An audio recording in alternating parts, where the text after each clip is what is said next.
मित्रों, श्री अनिरुद्ध आचार्य जी ने बताया कि हमें दूसरी जाति में शादी क्यों नहीं करना चाहिए और दूसरी जाति में शादी करने से क्या होता है। आइए सुनते हैं श्री अनिरुद्ध आचार्य जी के मुख से ये अमृतवाणी। विवाह विचार से होना चाहिए। सही है।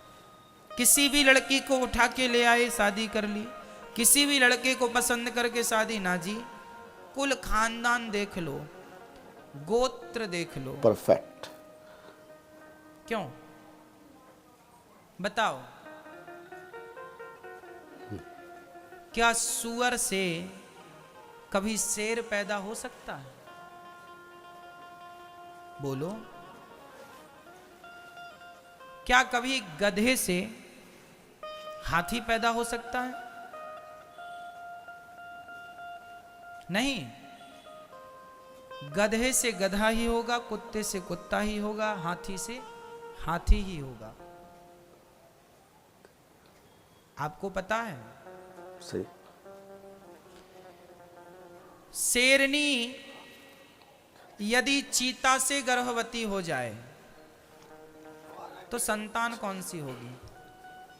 वो चीता ही होगा कि शेर ही होगा? ना शेर ही होगा ना चीता, बीच का होगा। हाँ या ना? है ना? मिल जाएगा ना दोनों। ना वो चीता ही शुद्ध होगा ना वो शेर का ही बच्चा शुद्ध होगा।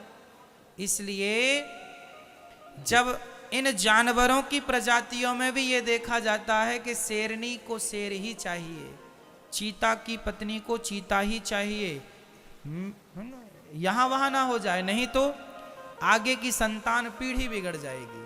हाँ या ना? समझ रहे हैं? फिर जब जानवरों में ये विचार का विषय है तो फिर मनुष्यों में ये चीज विचार की क्यों नहीं है? इसलिए तो विचार किया जाता है विवाह में। हमारे सनातन धर्म में हमारा पूरा सनातन साइंस के आधार पर टिका हुआ है।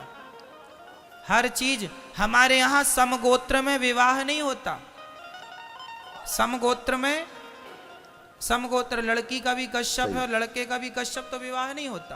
पर कोई इमरजेंसी कोई करना ही है तो लोग भले मनमानी ढंग से कर लेते हैं, पर शास्त्र की परमिशन नहीं है। समगोत्रीय विवाह नहीं होता, उन्हें भाई बहन माना जाता। ये दूरदृष्टि है हमारी शास्त्रों की। अब आप कहेंगे महाराज जी आज क्या इसका विचार है? अरे ये तुमने विचार करना छोड़ दिया, इसलिए तो समाज में इतनी बड़ी अव्यवस्था हो गई है। ये अव्यवस्था नहीं हो गई। पहले के जमाने में लड़की कहीं भी निकल जाए, रात को आए दिन को आए, कोई पाबंदी नहीं थी, कोई खतरा नहीं होता था लड़कियों को। आज के 50 साल पहले आप सुनते थे कि किसी के साथ कुछ गलत हरकत हो गई किसी बहन बेटी के साथ? 50 साल पहले ऐसा कुछ नहीं सुनते थे। आज ज्यादा सुनने में आता। क्यों?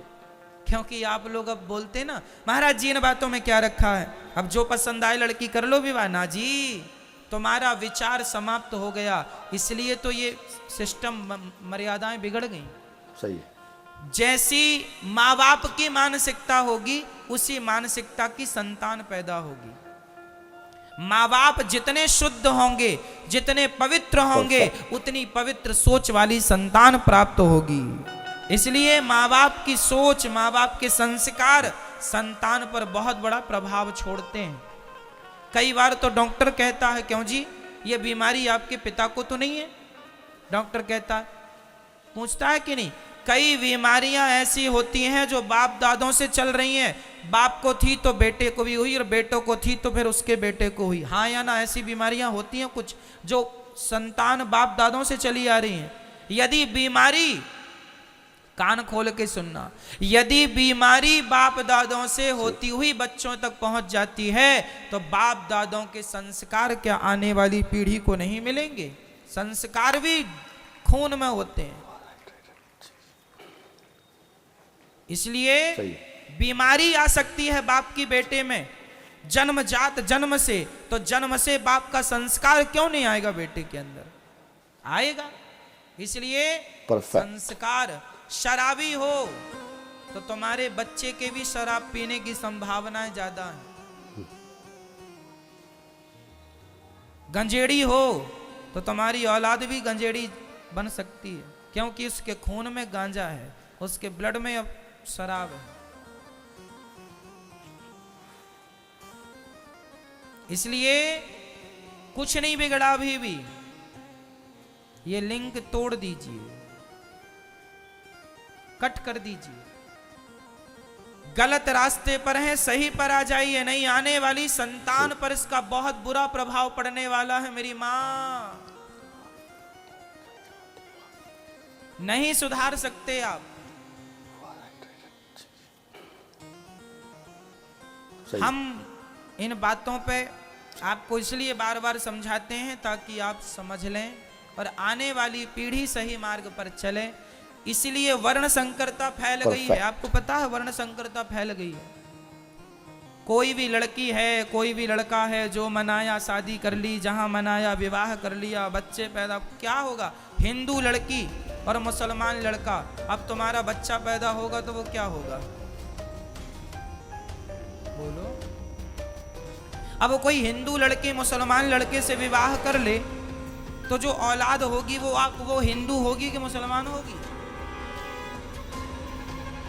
बोलो। ना वो हिंदू का ही भला करेगी, ना वो मुसलमान का ही भला करेगी। वही समाज है वर्ण संकर। यही है वर्ण संकरता। क्या है ये? वर्ण संकरता। रामचरितमानस में भी इसका उल्लेख है। भय वर्ण संकर सब, भिन्न सेतु सब लोग। लगभग लोग अपनी मर्यादाओं का उल्लंघन करते जा रहे हैं और अतिक्रमण कर रहे हैं मर्यादाओं का, जिसका परिणाम बहुत भयंकर होने वाला है। इसलिए समझ कर आप चलो, गलतियां आप ना करो, समझ समझ के चलो।